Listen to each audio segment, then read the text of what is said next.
बेलपत्र चढ़ाना, जल चढ़ाना, इसका भी एक नियम होता है कि शंकर जी पे शिवलिंग पर जल कहाँ चढ़ाया जाता है। सबसे पहला जल अगर शंकर जी को चढ़ाने जा रहे हो तो शंकर जी के जो चरण है, जहाँ से पानी नीचे गिरता है, उसके सीधे वाले भाग पर, अपने हाथ का सीधा भाग, वहां जल चढ़ाओ।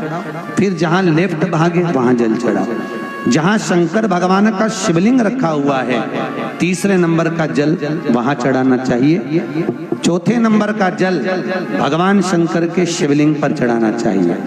पांचवें नंबर का जल ऊपर अगर जलाधारी लगी हो तो उसमें चढ़ाओ। नी हो जलाधारी तो भगवान शंकर का जहां नंदी बैठा है, नंदी का एक पांव ऊंचा रहता है, उस पांव के पास में जल चढ़ाना चाहिए।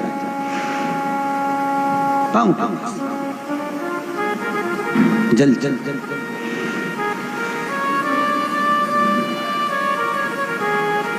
चरण के पास में। ऐसे 5 स्थान दिए हैं जल चढ़ाने के लिए। शिव जी का स्नान कितनी चीजों से होता है? 5 चीजों से। पंचामृत, दूध, बोलते जाओ, दही, फिर घी, शहद, फिर शक्कर। ये 5 चीजों का प्रमाण क्या है? शास्त्र कहता है दूध चढ़ाने से घर में संतान की वृद्धि होती है। दही चढ़ाने से भगवान शिव के, अगर शिवलिंग पर हम दही चढ़ाते हैं, उससे परिवार में प्रेम बढ़ता है। क्या बढ़ता है? प्रेम। फिर घी चढ़ाने से हमारे घर से रोग दूर होता है।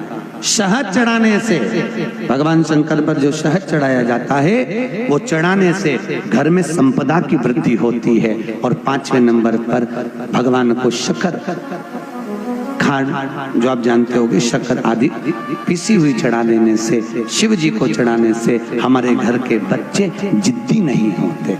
क्यों कहते हैं?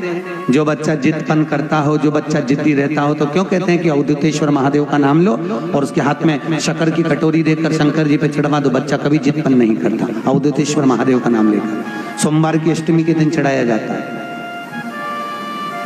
सोमवार की अष्टमी को अवधूतेश्वर का नाम लेकर। क्यों कहते हैं? जो बच्चा बार बार बीमार पड़ रहा हो, बार बार सर्दी हो रही हो, बार बार बीमार पड़ रहा हो, खांसी चल रही हो, बार बार हॉस्पिटल लेकर भागना पड़ रहा हो बच्चे को, छोटा सा अगर बच्चा है, 8 साल के अंदर बच्चा है और बीमार ज्यादा पड़ रहा है, तो आटे का दिया बनाओ, 4 बत्ती रखो, उसमें तिल्ली का तेल डालो, अवधूतेश्वर महादेव का नाम लेकर बच्चे के ऊपर से 21 बार उतारो और किसी चौराहे पर ले कर रख दो। जिंदगी में बच्चा कभी बीमार नहीं पड़ेगा, बच्चा स्वस्थ रहे, आनंद में रहे, आनंद में रहे।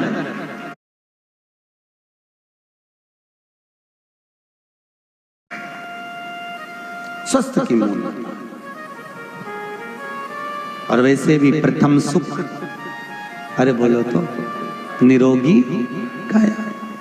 घर का प्रथम सुख निरोगी काया। व्यक्ति अगर धन की मूलता नहीं है, साहब पैसा अपनी जगह पर है, फिर निवेदन करता हूं, धन अपनी जगह पर पड़ा है। सबसे पहला है परिवार में सब स्वस्थ रहें, सर्वे भवन्तु सुखी।